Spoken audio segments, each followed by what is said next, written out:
j'espère que tu vas bien. Alors, quatrième vidéo de cette nouvelle série de vidéos concernant les oracles pour débutants que je conseille par rapport à mon expérience personnelle. Il y a une multitude d'oracles, donc voilà, c'est par rapport à mon expérience personnelle. N'hésite pas à me faire part en commentaire si toi tu as d'autres oracles que tu conseillerais. Je pense que ça pourrait aider plus d'une personne. Et donc, pour ce soir, je te propose l'oracle Béline. Je ne te propose pas l'original, je te propose cette version de l'oracle Béline, qui a été créée donc par Gabriel Sanchez avec des illustrations d'Émilie Léger et produit donc aux éditions Exergue. Donc attention, je précise encore, je ne te parle pas du Béline l'original, je te parle de cette version qui a été revisitée et qui est beaucoup plus accessible à tout le monde.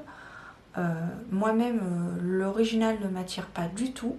Par contre, celui-ci est très parlant. Il est authentique, c'est-à-dire qu'il va à l'essentiel. Il ne va pas... C'est pas du Dorine Virtue, si tu veux. Donc, on retrouve les illustrations de l'oracle du Béline original. Alors, le dos des cartes est comme ceci. Simple et efficace, j'ai envie de dire. Donc, il y a le même nombre d'oracles, à savoir 53 cartes. Donc là, je te fais une review sur cet oracle. Je te mettrai le petit, je ne vais pas revenir dedans en détail. Je vais juste te montrer quelques cartes et te parler, te lire ce qu'il y a au dos de la boîte. Et ensuite, on pigera une carte, la carte qui sautera peut-être, on ne sait pas. Avec celui-ci, il est assez joueur. Avec moi, il est assez joueur. Alors, conservant l'essence, la symbolique et l'esprit originel de l'oracle Béline, Gabriel Sanchez présente une version vivante, moderne et esthétique à travers des illustrations empreintes de romantisme et de poésie. On y retrouve la symbolique des influences ainsi que les énergies planétaires et universelles qui agissent sur les événements et les prises de décision, afin de dévoiler l'avenir de la plus belle des façons. Alors, ce qui est bien, ce que j'aime bien avec cet oracle, que j'utilise relativement souvent, d'ailleurs il est sur ma table de tirage, c'est que donc vous avez déjà différents mots-clés, et si par exemple vous êtes plus orienté vers un tirage ou une carte de domaine sentimental, de domaine professionnel ou de domaine spirituel, tout est dissocié dans le livret. Alors, comme je te disais, moi je connais pas l'oracle Béline, enfin l'original, ça m'a jamais attiré. Mais voilà, celui-ci, je trouve qu'il est plus parlant. Et du coup, il peut toucher plus de monde et il peut parler à plus de monde, justement. C'est pour ça que je l'ai inclus dans la sélection. Conservant l'essence, la symbolique et l'esprit original de l'oracle Béline, cette version vivante, moderne et esthétique s'exprime au moyen d'illustrations empreintes de romantisme et de poésie. Donc l'oracle comprend également 3 cartes sans référence planétaire, la clé, l'étoile de la femme et l'étoile de l'homme. Et c'est vrai que c'est très poétique, les cartes sont très très poétiques et on peut également faire travailler son intuition lorsque l'on se pige une carte. Alors, je vais te lire encore quelques lignes.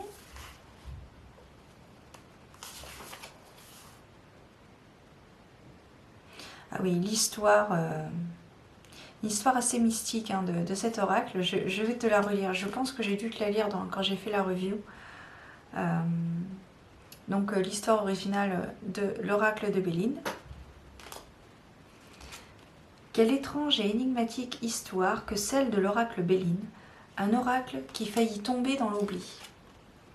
L'histoire commence lorsqu'une consultante de Marcel Forger dit Béline, le voyant du tout Paris des années 1950, voulut se débarrasser de quelques affaires et trouva parmi de vieux livres poussiéreux un étrange manuscrit.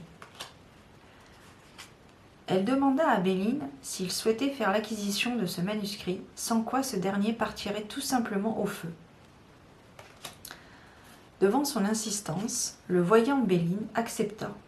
Quelle ne fut pas sa surprise, une découverte, une rencontre quasi mystique avec un mage. Le mage Edmond, de son vrai nom Jules Charles Ernest Billaudot, 1829-1881, créateur de ce majestueux oracle. Pour Béline, cette œuvre divinatoire majeure méritait un second souffle qui la ferait entrer dans un nouveau siècle. L'oracle connut donc une deuxième naissance dans un univers plus moderne, tout en demeurant fidèle à son symbolisme premier, pour que son fluide originel ne soit en rien altéré.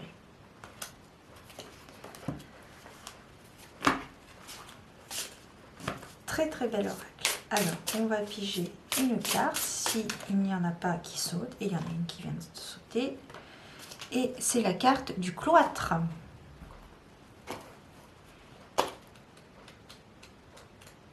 Alors celle-ci, tu peux éventuellement te servir de cet oracle en carte du jour, mais je te conseille quand même d'associer 2 voire 3 cartes de plus pour bien comprendre le message que l'on veut te faire passer, que tes guides veulent te faire passer. Donc nous avons la carte numéro 52, la carte du cloître.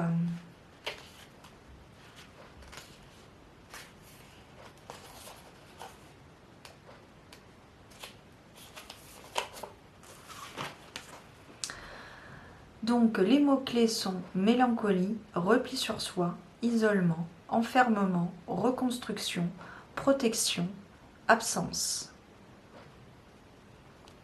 Donc là, on a la symbolique de la planète, le nom de la carte et l'illustration. Et comme je te disais, il y a différents... donc tu as la représentation de la carte et sur l'autre page, suivant si tu veux un tirage sentimental, professionnel ou spirituel, tu auras le message associé. Ce qui est très intéressant pour nous aider, c'est qu'il a proposé le tirage de l'évolution, donc sur le thème du professionnel.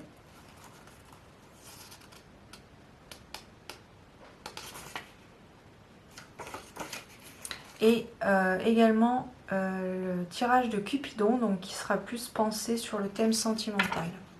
Donc là, ça peut vouloir dire, c'est parce que moi je l'ai souvent utilisé en termes professionnels, mais sinon tu peux l'utiliser sur le thème sentimental ou spirituel. Donc très intéressant, très bel oracle. Le cloître. Et en dos de deck, nous avons la renommée. Très belle carte également. Le vol, la perte. La campagne, la santé. Un bol d'air frais. Très intéressant. La beauté. On est tous beaux. Sachez-le.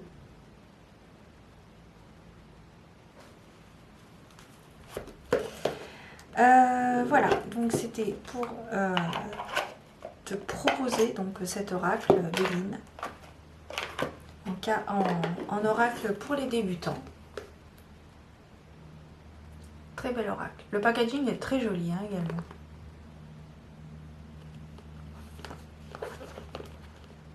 C'est très joli. Si cette vidéo t'a plu, n'hésite pas à mettre un petit pouce bleu, ça fait plaisir et c'est très encourageant. Tu peux même laisser un commentaire, je t'en prie, dans le respect et la bienveillance de chacun, et je me ferai un plaisir d'y répondre comme d'habitude. Si mon contenu te plaît et que tu souhaites me soutenir, tu peux également t'abonner à ma chaîne, n'hésite pas. Et puis je te dis à très bientôt parce que j'ai pas encore fini avec cette série de vidéos et ma chaîne YouTube en général. Je te souhaite de très belles choses, tu prends soin de toi, c'est important, c'est important. Et foi, et je te souhaite le meilleur. Prends soin de toi, à bientôt, bisous.